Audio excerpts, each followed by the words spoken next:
Introducing eAcademy Primary, an exciting new reading and literacy program for primary levels. The eAcademy Primary program consists of two key components: the eAcademy teaching software designed for classroom use, and the eAcademy app for students. The teaching software contains interactive multimedia lessons and activities designed for teachers to use in classrooms. These resources include starter readers and phonics, primary stories, songs, vocabulary, speaking and conversation, and grammar. Accompanying the teaching software is the companion eAcademy app.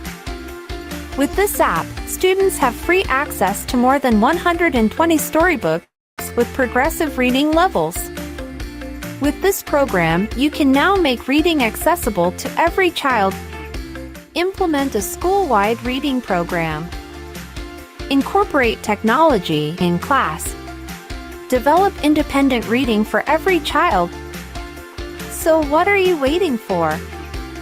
Download now and enjoy a free 90-day trial.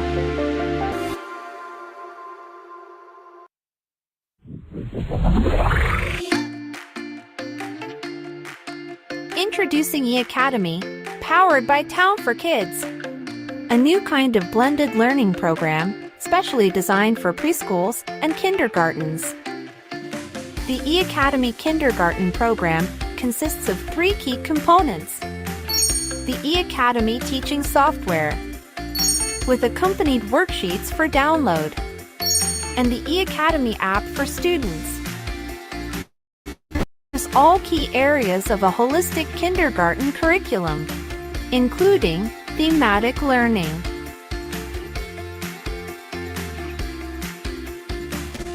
alphabet and phonics,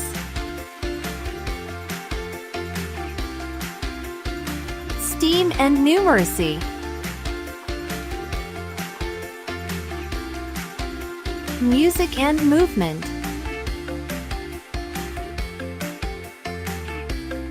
health, safety, and hygiene, social, emotional, and character development. Teachers simply pick and choose what they want to teach and run the set of activities in the program. Here is how it looks like in the classroom.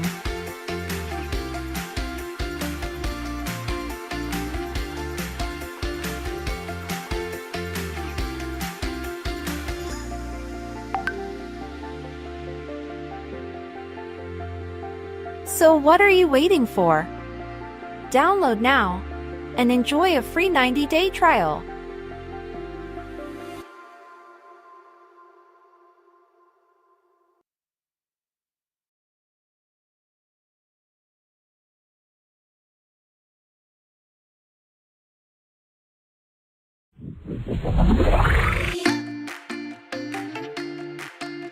Introducing eAcademy Primary, an exciting new reading and literacy program for primary levels.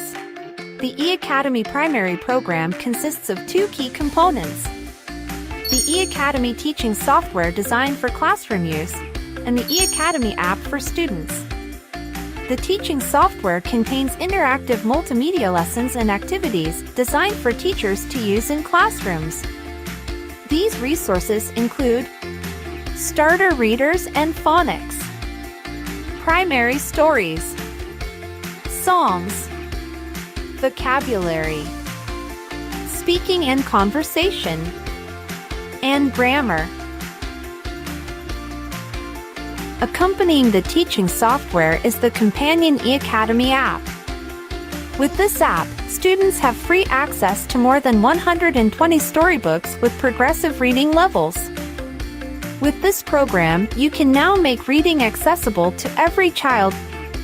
Implement a school-wide reading program. Incorporate technology in class. Develop independent reading for every child. So what are you waiting for? Download now and enjoy a free 90-day trial.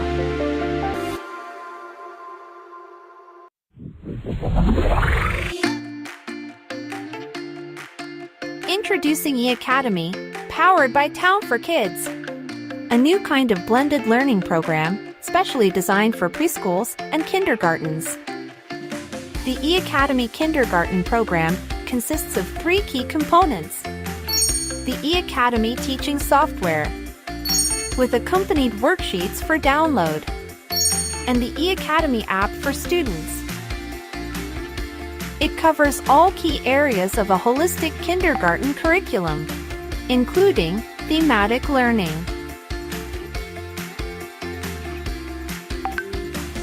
alphabet and phonics, STEAM and numeracy, music and movement,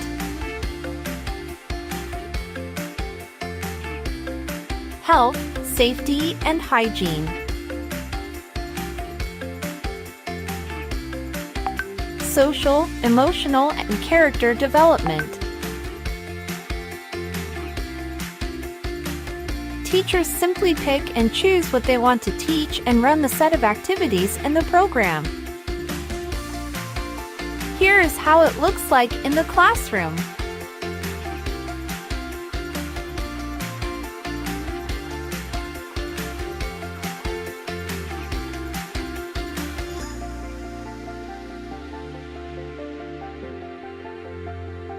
So what are you waiting for?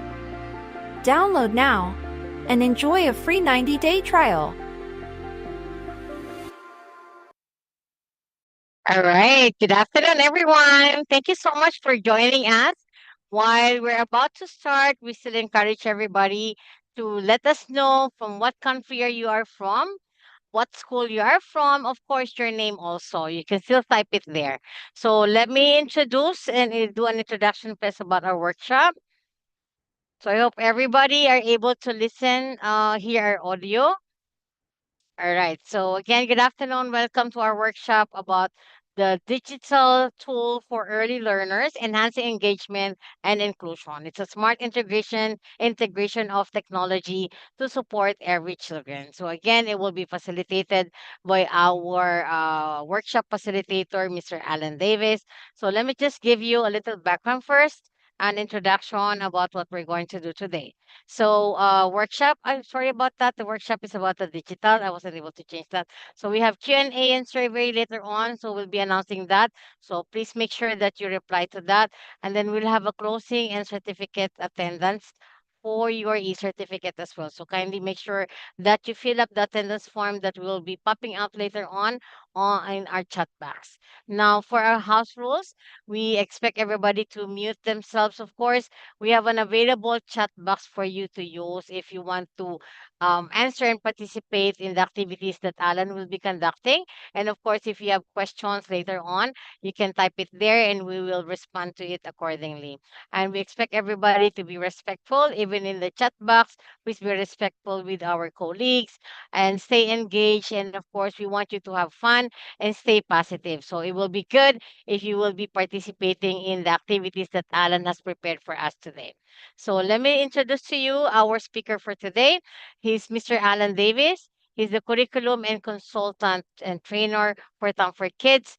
He's been in the education industry for more than 25 years. He has conducted teachers training program in UAE and Thailand for the government. He has conducted 8 training sessions for around 800 teachers in Thailand, work in USA, Australia, China, Taiwan, Singapore, and all throughout the Southeast Asia. Of course, that includes all our countries that are here right now. So February 25, 2025, he conducted a workshop about whole child education, integrating holistic learning in the digital era in collaboration with the ECA in India. And on March 2025, he commenced the teachers training for the Department of Education here in the Philippines.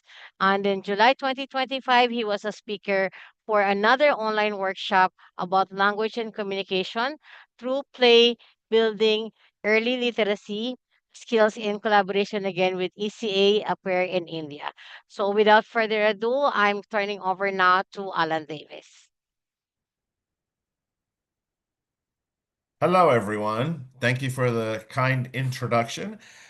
I heard you say that I had been to every country that was represented here today, but I have never been to Pakistan. And I see there's several teachers from Pakistan. So I'd love to come. If you want to invite me, feel free.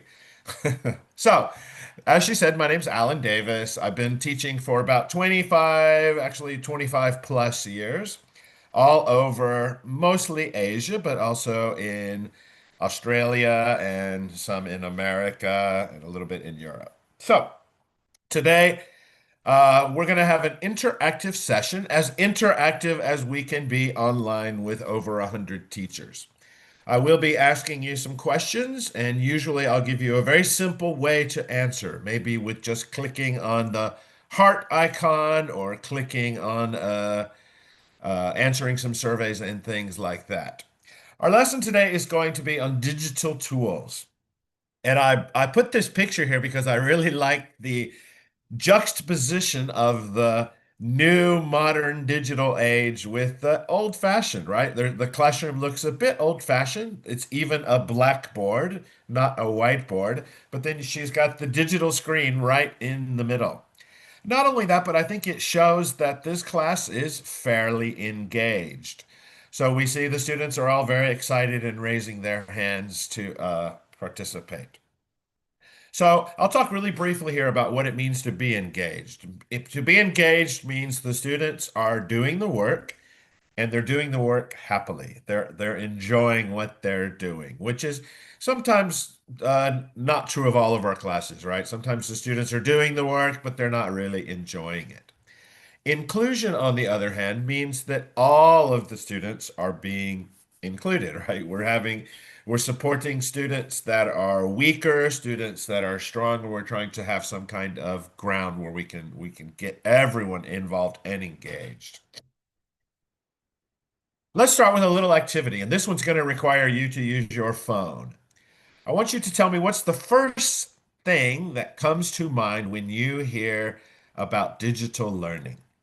What's the first word? And you can just use your phone to scan. I'm sure everyone knows how to do this.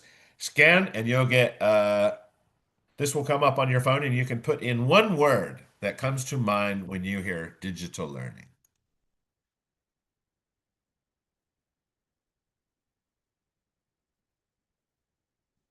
And I think I will start seeing some responses soon.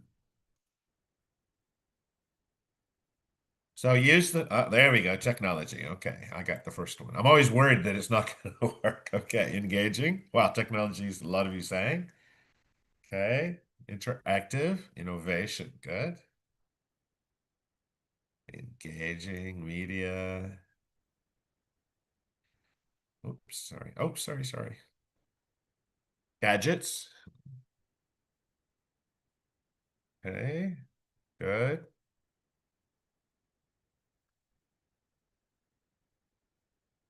Okay. Artificial intelligence. We're not going to talk about AI today. I almost included it and then I took it out at the last minute. Maybe next time we can talk about AI. I have strong opinions about AI.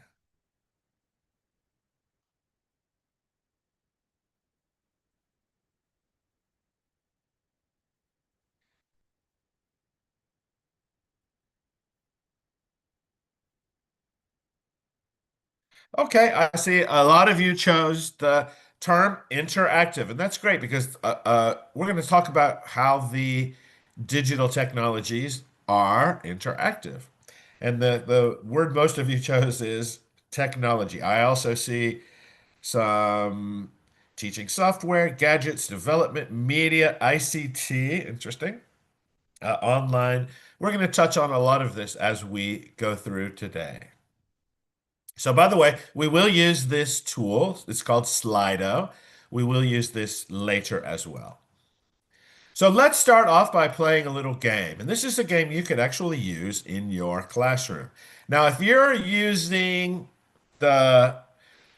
if you already know what this is just by looking at this picture, please don't tell everyone else if you've already used this program in your classroom. But for the rest of you, we're going to play a game where we try to guess the name of this story. And I'm going to give you some clues. And when I see the answer, then I will uncover some of the picture and see if you can guess what is the name of this story. It's a very well-known story. The first question, what is a story with a moral called? Who can tell me? What is a story with a moral called? I should play the Jeopardy. Jeopardy. Oh, wow, I already got it so fast. Juliet, you are correct. It is called a fable. A fable. Now, I'm going to uncover the first piece of the puzzle. Not much information there. I don't think you'll be able to guess the story yet.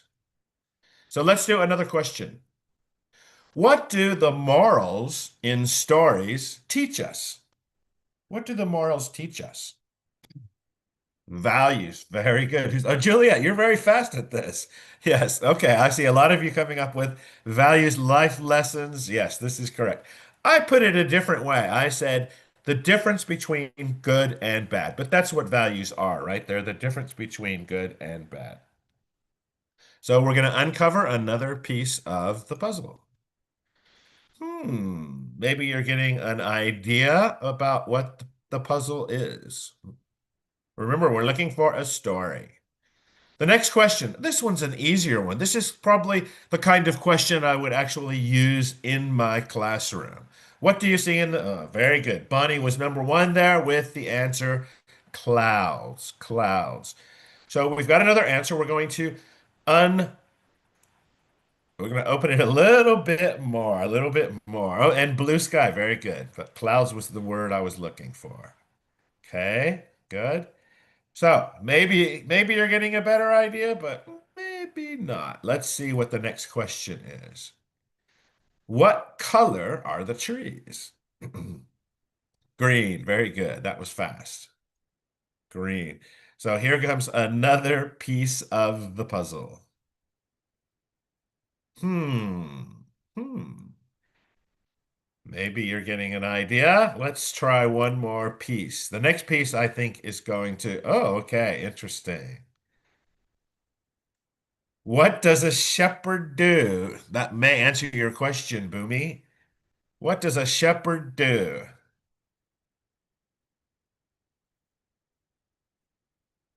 Herd sheep. Very good. I put 10 sheep. Same thing. Takes care of the sheep, herding, tend the sheep. Good. Oh, so what do you see? What do you see here? I think some of you might be getting an idea of what the story is now, but let's try another question. Good.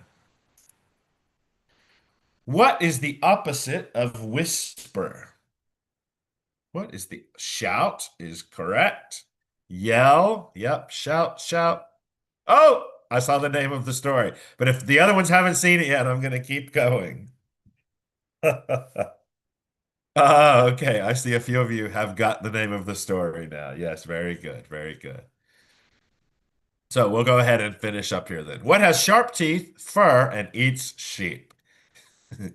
And that is, of course, a wolf. And I think all of you know what the name of the story is now, right? The boy who called wolf. The boy who cried wolf. The boy who cried wolf. So this is a nice way to introduce a story. Why? Because it builds up some suspense. The students are getting some clues about what's going to be coming up in the story, but without getting the whole story. So this is actually from the very last page of the story. You might want to start with the first page or some page in the middle, right? But it's a building a little bit of suspense, getting the students involved, and they like to guess what they're seeing. They like to try to answer the questions. And as most of you predicted, this is called The Boy Who Cried Wolf. The Boy Who Cried Wolf. So I have a question for you. Would you try something like this with your students? If yes, give me a thumbs up. If not, no, I don't think so. And if you really love it, give me a heart. So you can find the icons down at the bottom of your page. At the bottom of the Zoom page. I don't see any icons yet. Let's see what's going on. Okay, you guys are putting them in the chat. You can also just find the icon. There's a little heart at the bottom of the page where you can just click on a thumbs up, thumbs down, or heart. Oh, maybe I haven't not permitted that yet. Okay. I got some thumbs up. I got some hearts.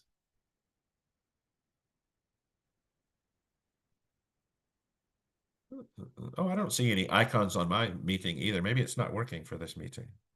What do you think, Angeli? Do you see any icons at the bottom? Mm, yeah, I see. Which icon are you looking for, Alan? Usually at the bottom, there's like a heart thing that you can click on or Yeah, but I don't there see is, it. but I see them clicking a lot of Yeah. hearts right now and some thumbs up. Some put Oh, it in the yeah. chat box as well. Oh, I don't So see the anything. hearts That's is interesting. actually flying all over the Zoom right Oh, now. really? I can't Yep. see a thing. That's interesting. It Sorry, is, guys. yeah. I'm glad to see the hearts are flying everywhere. Hearts, yeah. Okay, okay. I wonder why I can't see it. That's very interesting.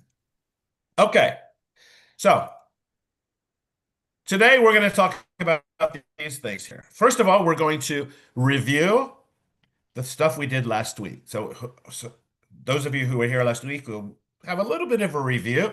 For other people, maybe it's an introduction.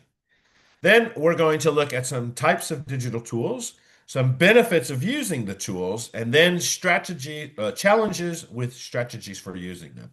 At the end, we'll look at some practical applications, which includes a couple of very short videos from teachers who are using digital, as well as I'll be walking through some of our program. By the way, I will be using the E Academy as an example when I'm going through the practical applications. So, those of you who were here last week, 2 weeks ago actually, will probably recognize this picture. So if you were at the last training, give me a thumbs up. If you remember these 5 elements, you can give me a heart again. No, I can't even see it, so I don't know why I'm asking anymore. Angela, you can tell me if you see Yeah. any. There's a lot of hearts right now. Few thumbs up, but a lot of hearts. So That's very that's what interesting. we're I wonder why getting. I can't see it. It's So flying anyway, over. for those of you who weren't here, we have to use whole child development means to teach in a holistic way, to try to not just focus on the memorization and testing, but to appeal to students' cognitive ability, which is higher learning thinking skills, to look at their creativity, to take into account the physical aspect of their learning, as well as to help them with their social and emotional development. So these things are not exclusive from using the online. No, I said online, using tech, right? So with tech, we can focus on these 5 areas by various ways, right? For instance, with cognitive development, we can use puzzles or games like the puzzle we just did. It's very good at getting students to think about things in a different way. We can use interactive quizzes. We can use immersive stories, which is what we'll be doing today. For creative components, we can use online STEAM programs, some kind of drawing tools, which is really good if you have something like an IWB or interactive whiteboard. And also, we can encourage creativity by doing some follow-up activities to the tools that we're using in the digital components. When we think of computers or digital learning, we don't really think about physical, right? The only thing they're doing is touching, touching, touching. But we can do things like teach songs and have students dancing, or we can even have movement activities to get the students to actually move around. In addition, one of the videos I'll show you in a second shows the students are coming up to touch the computer to do something on the screen and then sitting back down. The other students are actually applauding and getting her to get the movement. And lastly, we can focus on the social emotional by encouraging role playing videos, or sorry, role playing in which students are acting out ways in which they can behave and interact with others. We can use videos and we can also reflect on the learning that the students are doing when they are online. So, in short, digital tools offer us an immersive experience with a lot of different kinds of tools, and students are seeing, they're hearing, they're mostly important, they're doing something, they're interacting. And we don't want them to just be interacting with the screen, but interacting with their classmates in an environment that encourages development of these 5 areas. Let's do another Slido practice here. So we have the question, what digital tools are you already using in the class? So you can choose more than one if you're using 2 or 3 of them. So I'm just curious as to what people are already using in their classrooms. So again, you have to use oh, okay, you guys got it.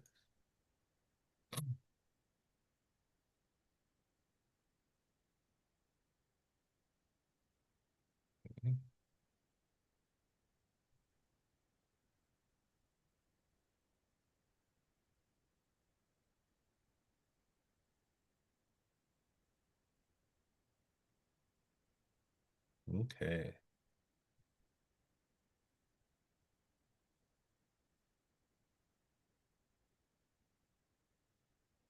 So out of the 18 that are answering here, 19, 20, 21.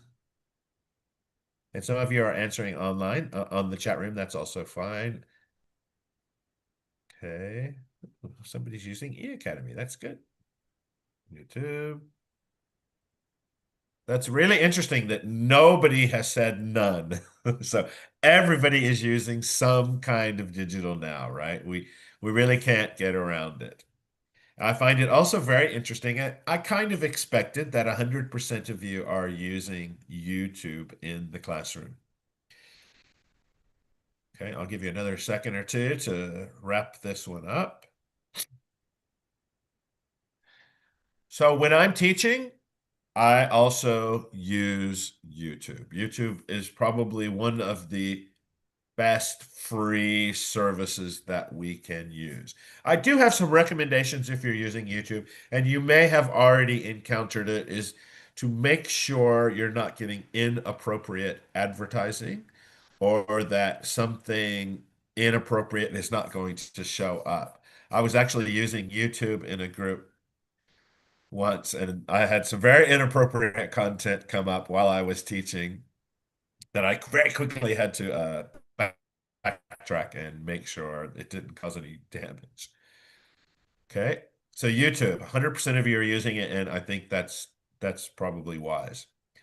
Online games or music. I I really like on game. I really also like online games or music. The problem with those is that it can be in the middle of a game, your internet goes off and you lose the game, and then that's problematic. Oh, Kahoot! I should have put Kahoot here as well. Kahoot's also very good. I see somebody put that here.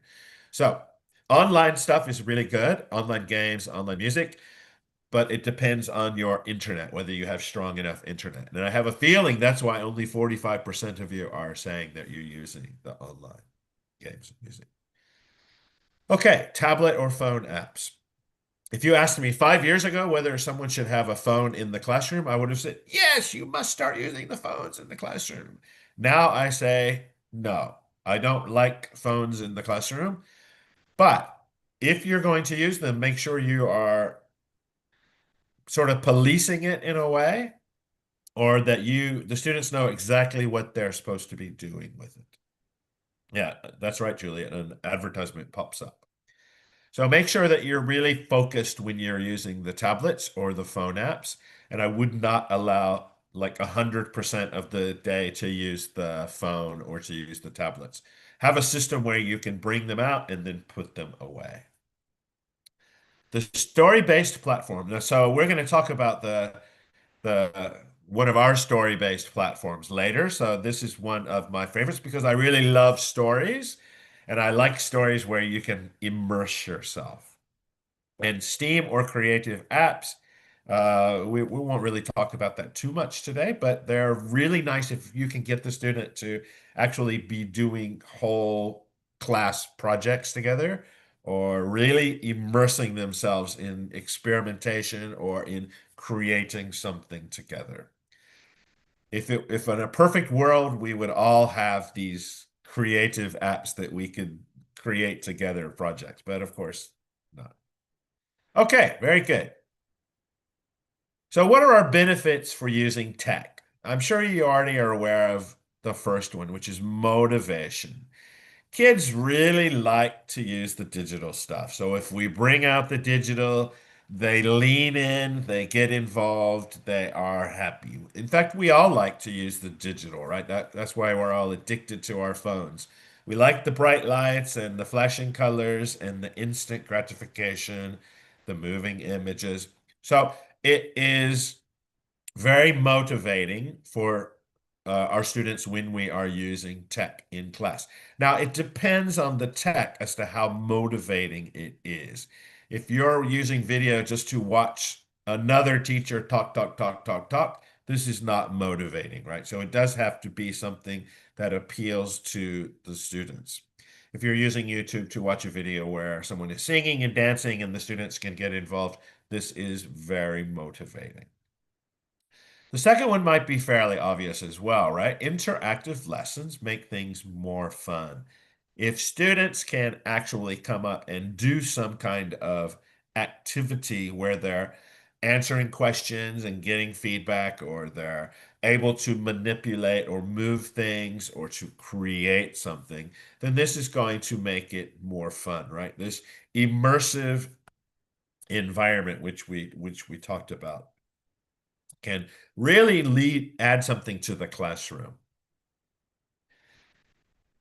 Tech can really support the language development. And in fact, these two kind of go together, the inclusive access and the language development.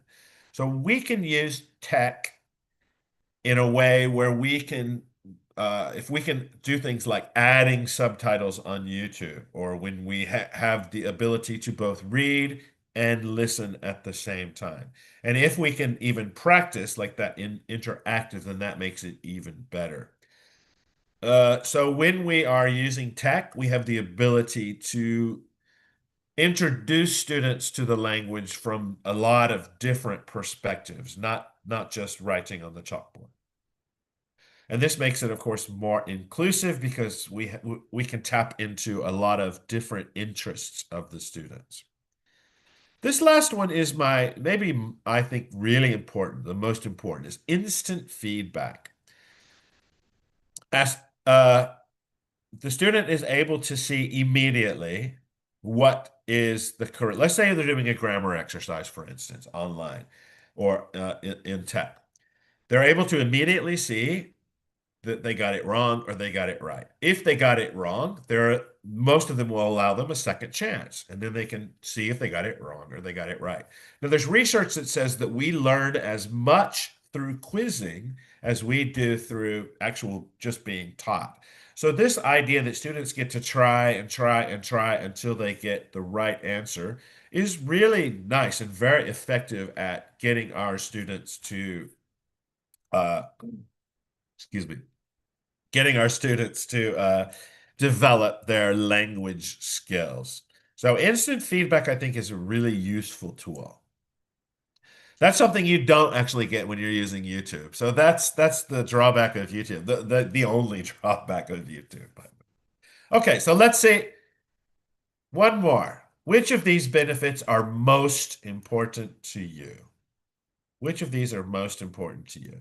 This is a ranking exercise. So let's see how we go here.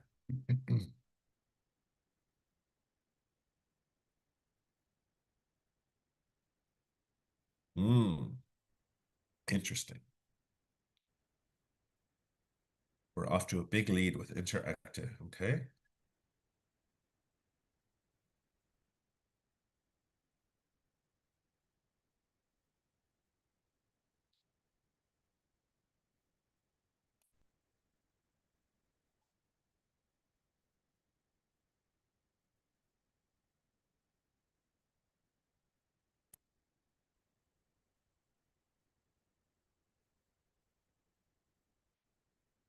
Okay. In my chat, I'm getting all motivation. Well, we've got some fun, interactive. And in my Slido, it seems to be close between motivation and interactive. And no one's picking my favorite, which is feedback. Okay, good. Got 27 answers. Let's get it up to 35, and then we'll call it a day. Okay. All of them are important, but I was interactive. Yes, good. Yeah, of course. All of these are actually good. 33, two more. 34, and one more. Okay. Okay, I'm happy with 34. Okay, so I can see, I agree with those of you who said they're all good, right? It's all of these benefits are important. All of them will help us with our teaching, and that's the main thing. And in fact, all of our classes are different. So I may have a class of different levels within the same class, and that in that instance, maybe this idea of inclusive access is more important to me than language, instant feedback or something. So it really does depend on the classroom as well. Maybe I have a very unmotivated class, so the idea of making it fun and motivational is more important to me. But yeah, I do agree. All of these benefits are important.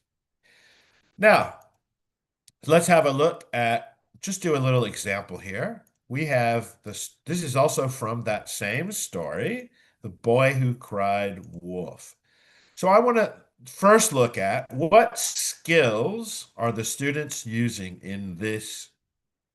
What skills are the students using here? Is it reading, writing, speaking, listening, grammar, vocabulary, observation? Okay. What skills are students learning? Skills. Now, skills are different than the yeah, reading, good. Reading, yeah, definitely reading. Reading. I see lots of reading. Now, I want to point out, okay, thank you, Robert. Yeah, we have, and Colson. Yeah, we have this little thing right here, this little icon at the bottom that means the students are also listening, right? So we have the ability to read and listen along. And this is where that inclusivity comes from. Some of my students are going to do better at listening, some are going to do better at reading. And then I also have this extra support of the picture. And this is answering my second question here. How does the layout support the learning? So this is laid out in the form of a role play. So you can already see that we have the boy. This is when the boy is speaking, the shepherd. This is when the villagers are speaking. And this is when the narrator is speaking. Now, there's a lot of different ways you could approach this. You could start with the picture and get the students to report what they're saying and then read. You could start with the listening. You could do some listening and following along. So there's a lot of different ways you could actually utilize this page of the story. For me as a teacher, I will probably do a lot of reading, listening, and then I'll ask some kinds of critical thinking questions or ask them to do some creative activity. I've kind of already answered this question, but how to use it to teach the whole student. So again, with the whole student, we want students to be creative. We want them to do physical. We want them to uh, use their brain. We want them to think about emotion. So the emotion feeling thing is tied into the story because there's a moral. So we have that moral to discuss at the end of the day. For creativity and physical, I think I can use this very easily to carry out a role play within the classroom. And that's one thing that I love about this setup is that it is really perfect to do the role play. Yeah. So once the students, we have the narrator, the boy, and the villager. So I have several roles for the students. I could put students in groups of 4 or 5 to do the role play. I could do it as a whole class, divide up the class. So I have the role play written here. Then I can carry it on even after the story. Think about a situation in your own life in which someone cried wolf, or someone told stories in order to uh, gets to do something more than just they're playing pranks. Actually, there's all these prank videos on YouTube, which they actually really annoy me. But okay, that's off topic. Sorry. So lots of things you can actually do with this story to get to appeal to these 5 areas of development. While you guys are really contributing a lot, I'm not able to follow exactly, but I am reading them, and it's very nice. Thank you. Storytelling is, yeah, a good idea. Okay, we have challenges for using digital. And I always hear when I'm talking about digital tools of the challenges. And actually, I agree with a lot of them. So, my first challenge is too much screen time. This has become something that we've been discussing very recently. We've been talking more and more about this, right? That we don't want our students to spend too much time on the screen, especially when they're alone and just staring at a screen. So, some of the things we can think about are keeping digital exposure short and sweet. So 10 to 15 minutes at a time. And I'll talk a little bit more about that when we talk about the kinds of setups that we have in the classroom and the kind of room that we have in all of these, because all of these kind of tie together. But you can keep your digital exposure in the classroom to 10 to 15 minutes at a time. So maybe 10 minutes at the beginning, 15 minutes at the end. We do a song or something in the beginning, and at the end, we do some kind of grammar activity. Or you can do the story at the beginning and then do something later. Balance all of the screen time with play, physical activities, working in your textbook, working in your notebook. We don't want to just throw out all of these practices that we've been using for, hundreds of years. Make sure you're balancing the screen and the physical activities. Be very selective about what you use. And I will come, but you'll hear me say this probably another 5 or 6 times. Not every activity works for every situation. Determine when is the time to use the screen, when is the time to do something else. Passive consumption. So passive consumption is when the student is just pressing buttons and the info comes and really nothing is happening up here. It's just coming in with nothing. And this is exactly what we do not want in the classroom. This is, in my day, we had film day. That was when the teacher would come in and start a film, and we would just sit there and watch the film. And if you asked me after the class what was the film about, I would say, "Oh, I don't know," because it was just the time for me to just kind of zone out. So that's not what education is about, and that's not what we're encouraging with digital, right? So keep your lessons active and challenging.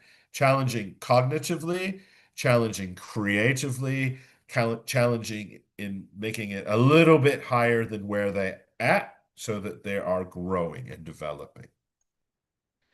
Use a variety of techniques and tools to keep the students engaged, to keep the class inclusive as well. So even though I love singing and music, I can't do singing and music every day because there's students that don't enjoy singing and music. So I have to make sure that the students that enjoy reading and writing, or the students that enjoy taking tests, also have these chances.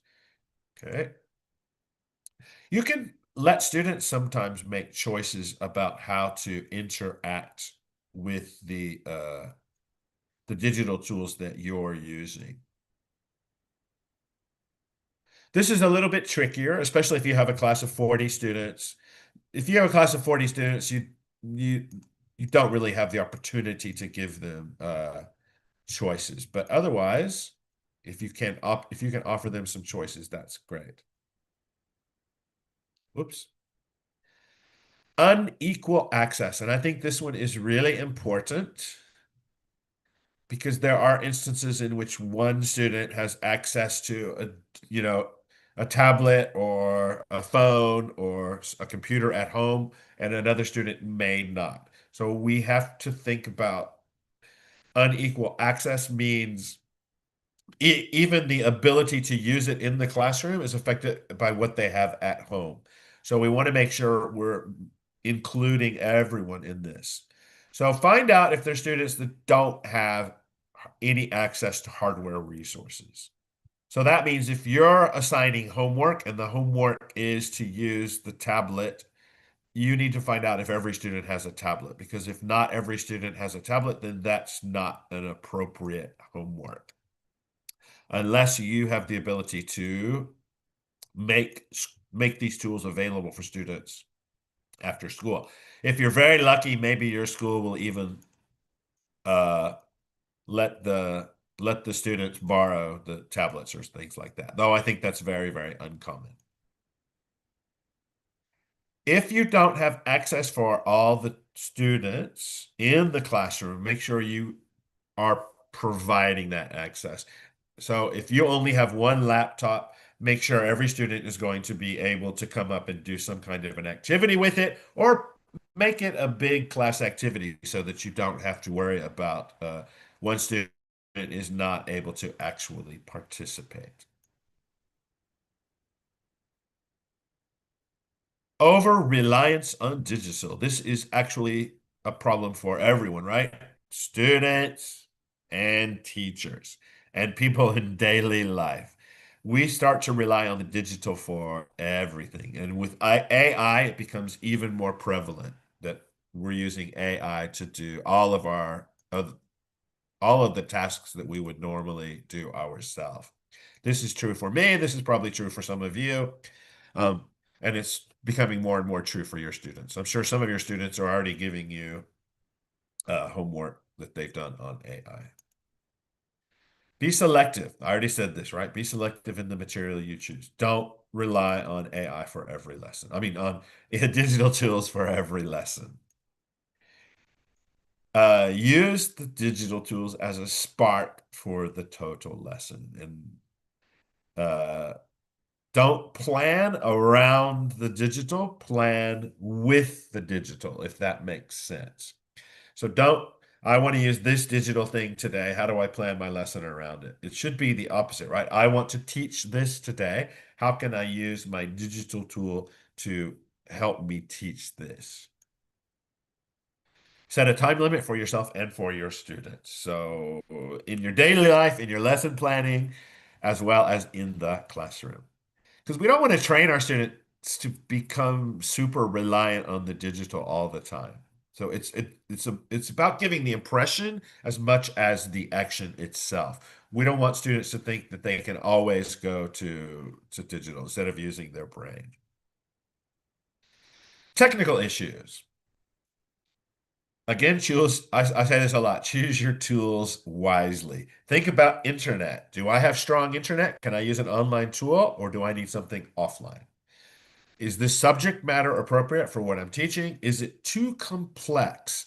Is there a very strong learning curve for you or for your students? You don't want to spend all day fiddling with it, right? Instead of teaching. So get something you can use easily, you can explain easily, so that your class can move more seamless. Because what happens if you're fiddling around with trying to figure something out? Your students start acting out or doing things they're not supposed to do as well. So make sure it's not such a steep learning curve. Very, very important. Always have a plan B. Always have a plan B. I have somebody say, please explain point two. Oh, learning curve. Learning curve just means how difficult it is to learn. So if you have let's say you get this digital program and it's super complex, the learning curve is very high. Whereas if you get something that's easy to use, the learning curve is not so difficult. So we want something that it may be that one teacher can figure it out very easily, but another teacher really struggles with it. So you want something that's easy to use, basically. Thank you. So always have a plan B. Always have a plan B. Always. I can't emphasize this enough. Plan B means if I'm using an online program and there's no online, what can I do? Or if I'm using another program and it's not working, what can I do? So plan B doesn't have to be two lessons, right? It just has to be something that is always on hand for you to use. So it could be a game that is exactly a contingency plan. Could be a game, could be an activity that can be adapted to today's lesson. But I guarantee you, if you're using a digital program for a year or more, there's going to be that one day when you walk in and it's not going to work. It might be your fault, it might be your computer's fault, it might be some kind of glitch in the system, but it will happen. I had a training for 200 teachers face to face, and it was all digital. And then the internet went out, and I had nothing because that was my first time and I didn't have a plan B. So, plan B, really, really, really important. Okay. And again, it doesn't have to be dual. You don't have to make two lesson plans every day. You just have to make sure you have some kind of an activity you can do. All right. Let's see. Time. Oh, I lost my. Okay. Classroom management. Make sure you have clear rules, just like a regular class. You have clear rules about how to use the computer, when to use the computer, and make sure you stick to these rules. Um, it's the same as with any tool you're using, right? You have to have some kind of routine. Some people like to blame the computer that it made my class crazy, but it's not the computer. It's that you haven't changed the rules or the routines to incorporate this new technology into the classroom. So think about what's changing and what changes do I need to make to accommodate these new tools. And that means reflecting on what's working and what's not working in your class. And you can even ask students for their opinion on it as well, right? Make it a classroom activity. How do I use these tools to make my class better? Okay. Time management is my last challenge. I'm sure you can probably think of another challenge. If you want to put one here, I'm happy to talk about it, maybe at the end. Map out your schedule ahead of the class and use a timer. So if you really want to stick to this idea of 15 minutes maximum, use a timer to remind yourself. If it means going off program and doing something physical, even though if you haven't finished, but at least it'll give you some kind of reminder that it's time to stop and move on. I would recommend using digital tools at the beginning to get the students up and moving and doing things, and then at the end, maybe to consolidate. But it's just an idea. The biggest problem with actually classroom management and time management is this transition from digital to physical. So think about how you want to handle this transition period, and it will cover most of your problems, right? So if it takes you a minute to set up the program, or it takes you 2 minutes, what do you want the students to do during that 2 minute time? Whoops. What do you want to do during these transitions? It's not any different from 20 years ago when we're just using textbooks, right? The transitions are always the most difficult time and the time for when problems can occur. I see somebody where we only have 40 minutes class. Yeah, that's tough then, right? So you have to really use your time efficiently if you're only using 45. Today when I'm thinking about this, when I'm writing up the program, thinking about 50 minutes, but 40 is a bit less. Okay, I hope that addresses some of the challenges you're thinking about. We will have a Q&A at the end, and if you have some other challenges you'd like to bring up, I'd be happy to talk about them then. So here are some golden rules. Golden rules. Tech should support you, not replace you. At least for now. Let's see what happens with AI. But at the moment, tech is there to support you. Use the tech in that way, right? And that means use the tech purposely. Have a reason for using it. There are programs that are set up to be more that have the goals written in, and that is helpful as well. So when I say purposely, it means think about what you want, what kind of tool you're going to use, as well as how you're going to use it in the classroom. I already said this, but plan with a learning objective, not a device. Don't plan your lesson around the device, plan your lesson around the objective, and then bring in the devices.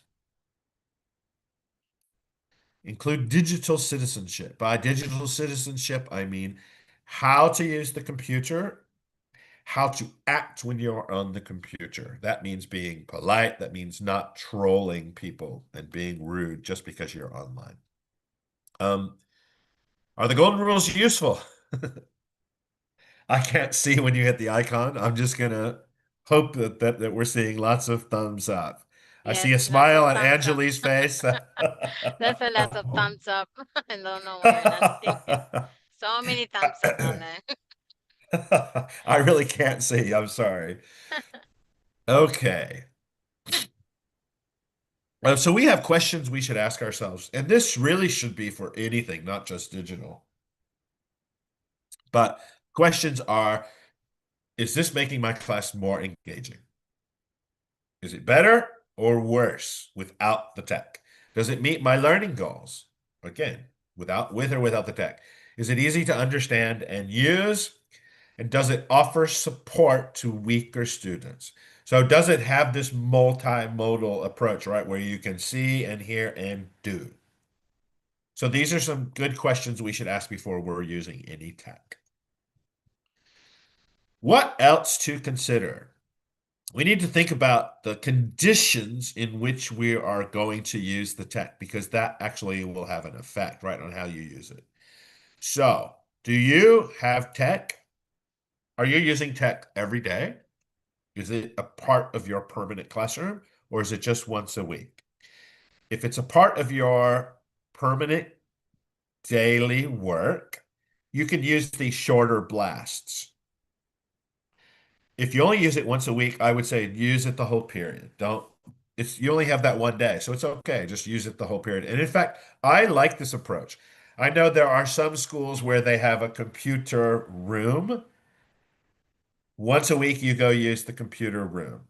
So that makes it really different, right? It makes it a special day. And here we're going to go and interact with the computer. And I hope they're not all sitting in a desk in front of the computer, but if they are, that's okay too. But make it that special day. So you're using the computer all day long. If you're using it every day, you can do these short blasts or 10 to 15 minutes and coming back and forth to it.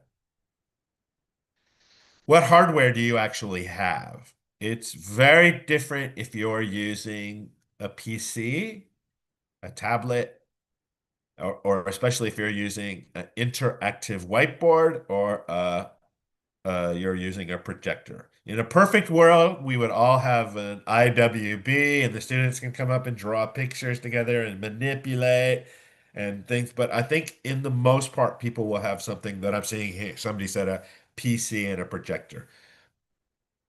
Okay, that's great. As long as you have some way, it's better the students are not on their own device, but are actually in working in the whole class. There are some activities where they're working on their own device is good, but in general, I say for younger learners especially, it's much better to have that projector or TV where they can actually share in the learning together. Is it a classroom or a computer room? And I kind of already spoke on that, right? If you're using it in the classroom, the picture I showed at the beginning, I love the blackboard and then the PC right in the middle of the blackboard. Very nice idea. One thing I noticed in some of the pictures and videos I've been looking at is sometimes the screen is very high in the classroom. don't don't make the screen so high the students have to like look up like this because it will hurt their little necks, you know? So let's protect their necks and try to move the screen a little bit lower so we're not hurting the students physically. So keep that in mind. Do I have a very spacious, lovely classroom or do I have a very cramped classroom? I think in Asia, a lot of the classrooms, unfortunately, are the second, right? They're more cramped, so it's difficult to get students to move around. That's fine. You can still do physical activities. Yeah, I see cramped with some crying, yes. We can still do some physical activities, but the physical activities are not as much moving around, right? But we can still do activities at our desk. Um, So yeah, if you have that first room, congratulations. It's very nice. If you have the second one, which is probably the majority of us, then you have to think about the physical activities are just standing up and moving our bodies, not moving around the classroom so much.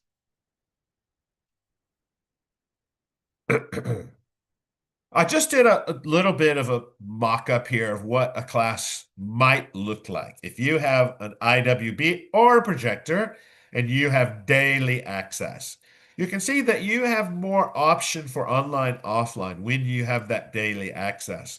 So you may want to do an interactive story online and then you do the grammar offline, or you can do vice versa. It doesn't matter because, again, you're going to have that 10-minute block of online, the 10-minute off, 15-minute on, 10-minute off. So you have more option for mixing things up. Whereas if you have a weekly access, again, I would really just do the whole day online so that you're not wasting that time that minimal time you have with the digital program. All right, I'm going to show you a very short video, just two very short videos of how people are using the material in class. Ready? Here we go!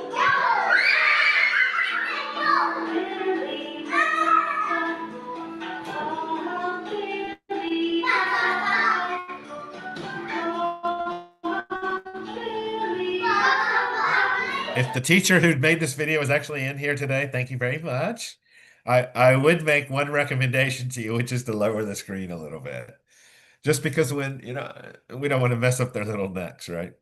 But this is a great way of using it. This is not a cramped classroom, but not super spacious either. But you can see she has them at their desks doing some physical activity, interacting with the screen.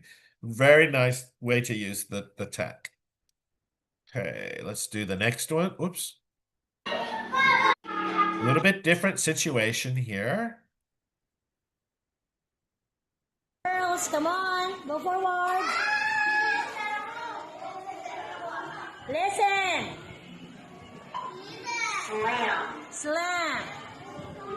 What? Catch the blend. Slam.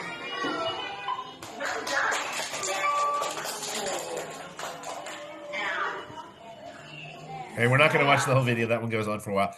Again, I'd lower the screen if I could a little bit. The nice thing here is they're learning to, yeah, this is in the Philippines.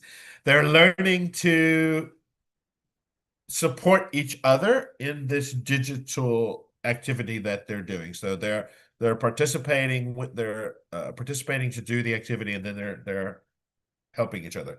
So we're getting a little bit of physical movement here, which is good.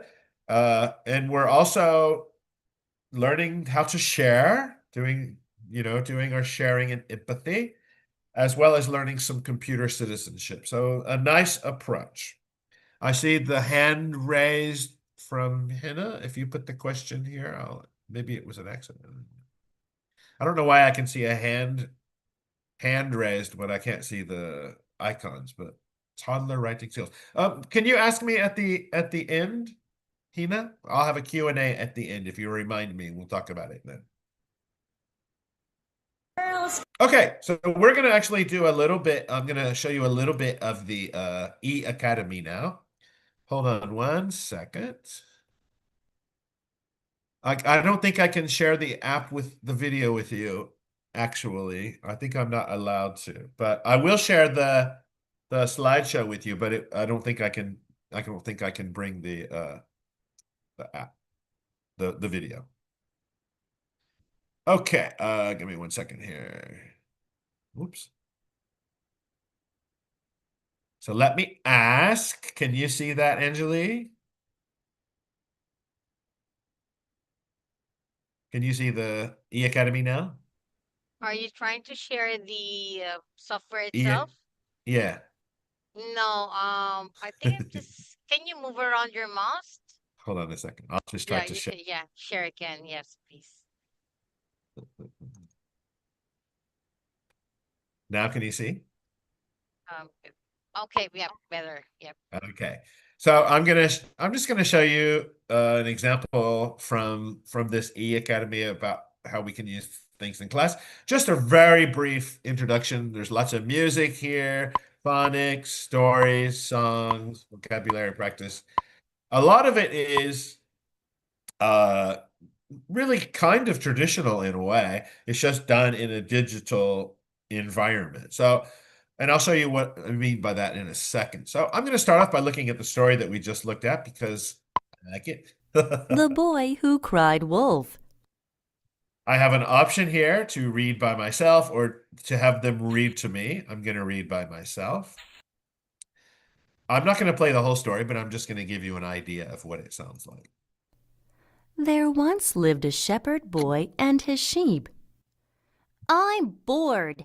I'm very bored sitting here all day. We're happy.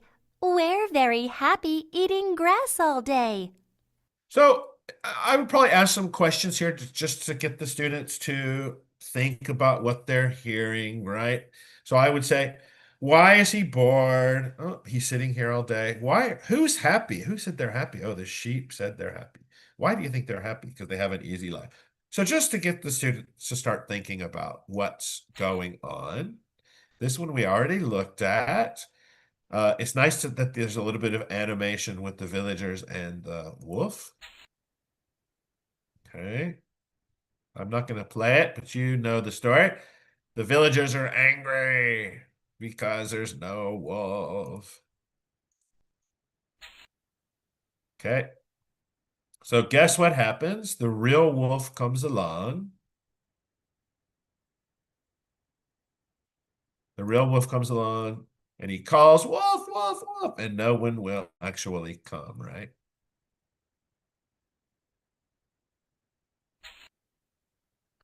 And this is the picture we saw at the very beginning.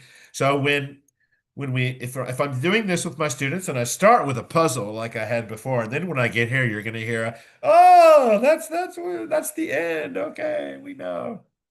And of course, we have a story. The moral of the story is no one believes a lie. I'm going to use this to talk about other instances in which people have lied and the lie has backfired or hurt them.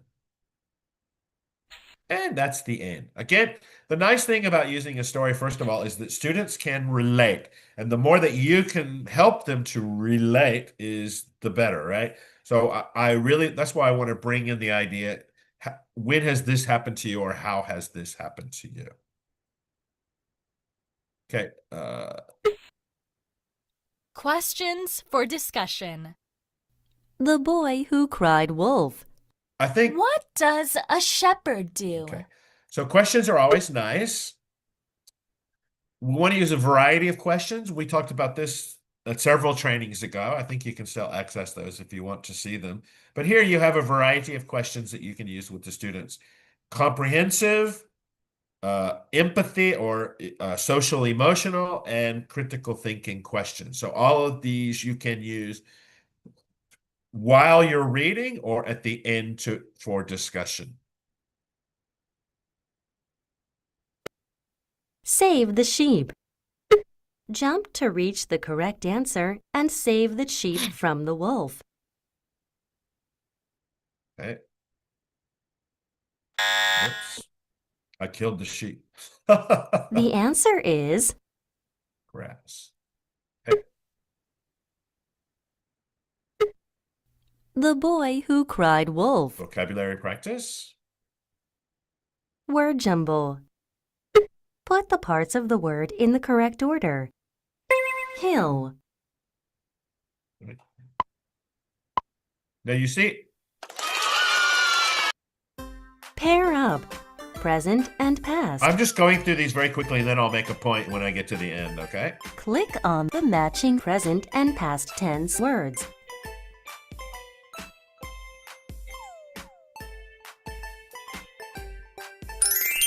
Fool. Fooled. Present and right. Fool. Look and spell the ing word.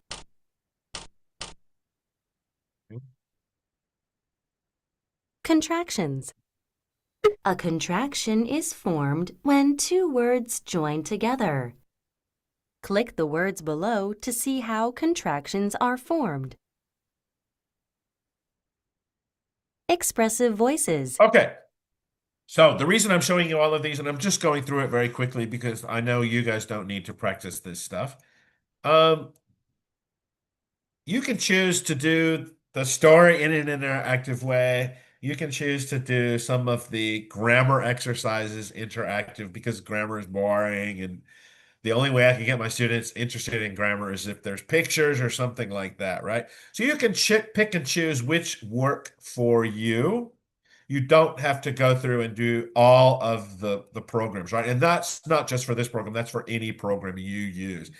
It's just like a textbook. The textbook is for you as a base to decide what you want to do. It's the same for this program. You decide which of these works for you in your classroom and which doesn't, and then you build accordingly. So you may want to have one of the corresponding songs as well, or you may want to just use the digital for the grammar, and then I'll do the story outside or something like that. So if again, it all in what works for you. I'm going to show you this activity because it's my favorite. If I were doing this, Shout. if I were doing this with my class, I would not let them see the screen. I would only let them hear. So you can close your eyes if you want to practice. I'm going to have these people Speak. read this line in a variety of different Speak. ways. So if you don't want to see it, you can close your eyes and then try to predict what it is that the way that they're saying. Okay? Are you ready? Here we go.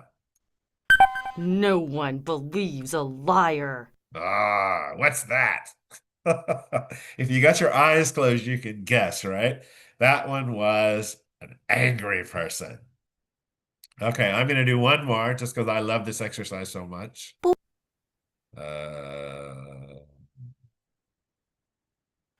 No one believes a liar. Okay, that one's not as clear to me, actually. That one is a shout or a cry. Let's do one more. No one believes a liar. This one's a little bit more clear. What was the feeling? Bored. What was the feeling of? Yes, very good. This one was sad. So this is one of the kinds of things you can do digitally that you're not going to be able to do outside, right? That might be really beneficial for your students. Once again, I have gone over time, which I always do. I'm going to wrap up here with a Q&A period. So if you would like to ask me a question now, I'll be very happy to answer it. Happy. Oops. See, I'm happy. Okay, Wi- where am I now? Scared. Oh, there we are. So Q&A period, and I will open up the chat room now. Speak. Okay, stop. Speak. I need to close this program. Or it's Happy. going to keep doing this. So hold on a second. Let me close. There we are. Okay, I'm ready for your questions now. We have a brief period of time left because I talked too much. Oh, here we go. I thought I would see more. Okay. I don't want to spend all the time just on the digital program. I just want to talk more about the planning and the ways we can use it. I'm sure if you would like to look at this program more, one of our either Angeli or Augustine would love to talk to you more about it, to share, even to share it with you. Oh, by the way, somebody asked me the name. It's E-Academy. It's the name that's written on the back of our uh Angela, you can talk about if some people are asking about the Yep, program. I'm replying to some of them. Oh, One okay, of okay. asking to what grade level, so I'm responding to some of them already. Okay. Yeah, that the program is actually there's two programs. One is for kindergarten, one of them is for primary. I really like the program because one thing I really like about it is it does offer that variety. So it's a very flexible thing. So you really can focus on the things that make digital special, uh, such as an immersive story or an immersive song, but you can also just use it for your daily lessons to teach grammar or to teach pronunciation or phonics and things like that. I had a question All right, earlier so from yeah, Hina. Do you want to come back to me with that question? yeah, she was raising her hand earlier, Miss Hina. Hmm. I think she's still here. So let me just share my screen, Alan. So just to let you know, Sure, while sure. waiting for participants to uh, type in their questions in the chat box, so you can still type in. If you're still thinking of what question to ask, you can still type in. So while waiting for that, okay, so we are going to have the survey form pop up right now on your screen. So we'd like to request everybody to respond on the Zoom survey for your feedback about the workshop. So, Ms. Agustina, can we have that? All right. So it's already popped up on your screen. There's just about 8 questions there. So this is just going to be workshop feedback for today's activity. And to continue, let me just inform you later on, maybe in the next 5, 10 minutes, we'll be sending out the attendance form. It's a link that we will be sharing in our chat box again. And please be mindful of the schedule. The link for the attendance form is only active in the next 2 hours after we end the workshop. And please be reminded the certificates will be emailed on or before the 17th of October based on the email address that you will be filling it out. So in the attendance form as well, you have an option there to get a free trial of our program. We usually give it at 7 days only, but because you are participants of our program, you can have a trial of our program for 90 days. And you can choose between a kinder program for e-academy or an our e-academy program for primary or elementary students. So you have an option for that. So while you're all filling up the survey form, maybe we can have some of you type in your questions so that Alan, while he's still here, will be able to address any concerns that you have, any question, any clarification that you need pertaining to the workshop that he has facilitated. I'm okay. Let's see if we have some more. Okay, there's a question. Hope you can also have like this app for mid school. All right, we'll take consideration to that. Um, we'll take note of that.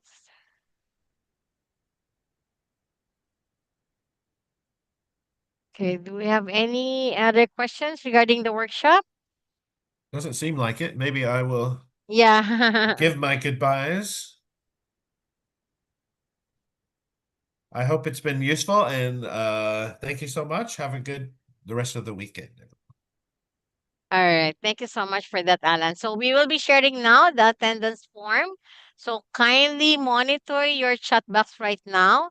And again, the attendance form is our only information so that we'll be able to create your e-certificates. So that form link will only be open for 2 hours. And then e-certificates to be emailed on or before the 17th of October because we still need to sort the those who filled up the form. Ms. Agustina, has it already been posted? Just All right. To continue, allow us to give you more information about where you can contact us. You can screenshot right now the info. I'm sorry about that. You can screenshot the information that you have on the screen right now.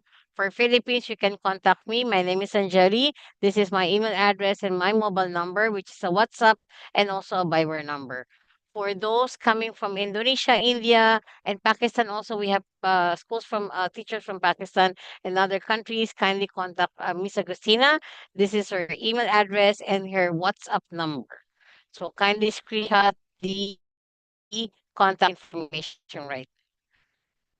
So, and also, just to let you know, Time for Kids Singapore, through their corporate social responsibility program, we conduct storytelling, which is live via Zoom, and you can watch us also on YouTube. And we conduct teachers workshop like this one. So, this is our next and upcoming activity for the month of October.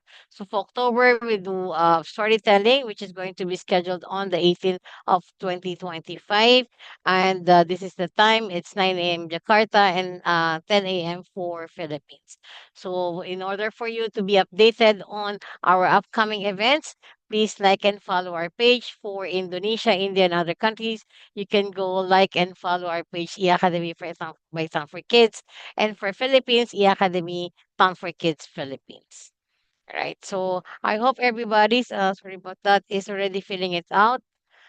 Let me just check. Okay.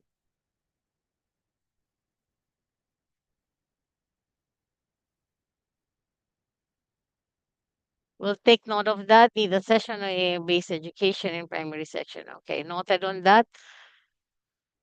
Okay. So please kindly continue filling out the form.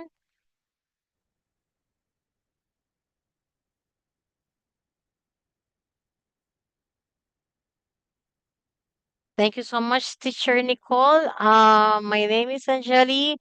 I will get in touch with your school because we have already created school account for the programs that you have chosen. All right. We would like to still encourage everyone to kindly fill up the attendance form. We will be here in the next 10 minutes. There are still some asking for the link.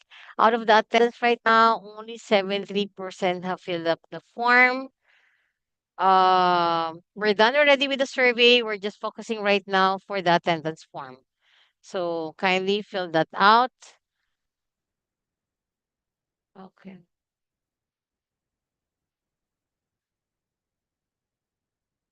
The form has been sent by Miss Agustina. So she's still posting it on our chat box.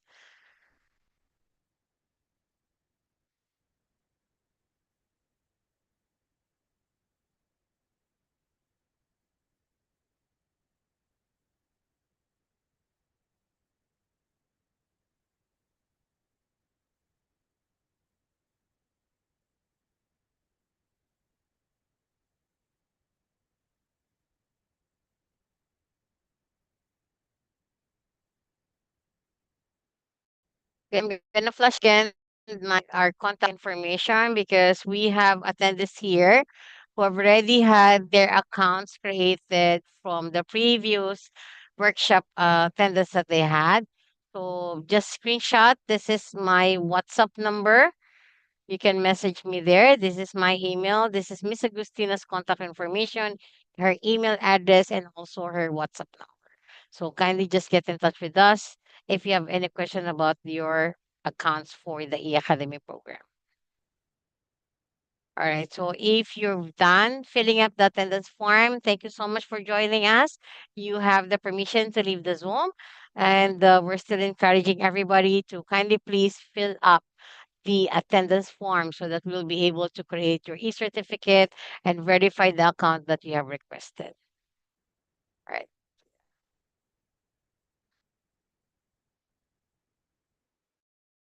The next webinar will be announcing it. As of now, we don't have any schedules yet.